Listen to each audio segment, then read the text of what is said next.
Hey, this is Delanie, Stephenson. It is 4 o'clock in the morning, and I cannot sleep. I've got too much on my mind, which seems to be a daily problem with me ever since I've had my stroke. This January, this new start of the year, has really got me thinking about a lot of things that I want to change about myself. One of them is my weight. I've joined Plexus. Thank you, Mandy. I appreciate it. So I'm trying to eat better, drink more water, try to be more active. That's a positive. But something that I am really, really thankful for, and you can think about Facebook, whatever you want, is the opportunity to meet other stroke survivors who get me. One of them being Aaron. Hey, Aaron. And I just feel as if stroke survivors get one another. I love my family. They try as hard as they can to understand what I am going through, and often I'm asked, why do you keep rehashing this whole stroke experience? Well, it's not, I didn't write the books that I wrote to become a millionaire, because believe me, that is not going to happen. But it's therapy for me to get these thoughts out, because I have so much going in my mind. And to be able to be part of groups through Facebook, whether it be young stroke survivors, strokes, people who've had strokes a long time ago,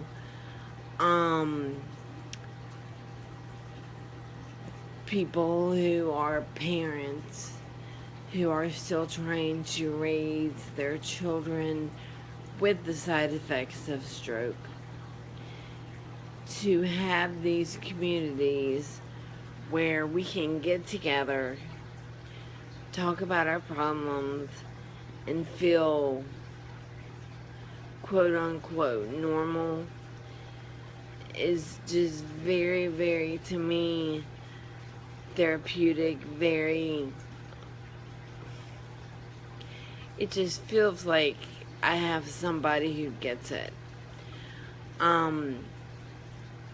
Trying to explain all the things that you're going through mentally, physically, even to a doctor or a therapist, they don't seem to get it as much as other stroke survivors do. And it's hard sometimes as a stroke survivor, whenever you look quote unquote normal, but you have all of these thoughts, you have all of these emotions. I have the pseudobulbar effect, so I go crazy, happy, sad all the time. When people can't see inside,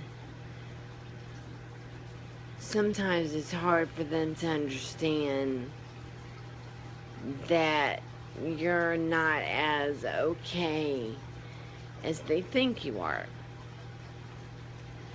However, on the other side, I've been reading a lot of posts on different Facebook stroke groups, about people who are giving up, about people who say, well, it's been X number of years since I've had my stroke, and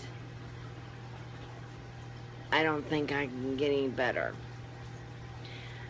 I want you to know, fellow stroke survivors in particular, that getting better may not be being able to get out of that wheelchair, being able to move that arm or that hand. Being better is a state of mind. I am almost 5 years post-stroke. That's right, pre-post, yeah, post-stroke. And physically, I have gotten better, but it's taken me that long to come to terms with the new me. And I want to encourage other stroke survivors to know that it's all a state of mind. It's what's going on up here. It's going to your attitude, the way you think, the way what do they call it? The self-talks, the things that you tell yourself in your head. Those are the things that are going to get you through the hard times. I've been severely depressed. I've been down in the depths of despair. Why me? Woe is me. But I'm here. And that's a lot better than being 6 feet under. So, I couldn't sleep because I felt like I had to get this off my chest. And I see you praise, well, I hope I pronounced that right. Nobody else may see what I say. And if so, that's fine.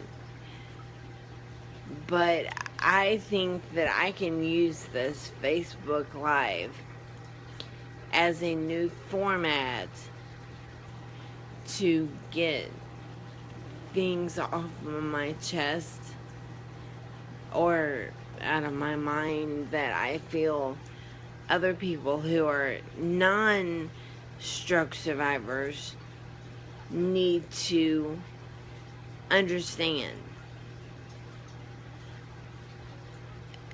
Recovery is going to be a lifetime event.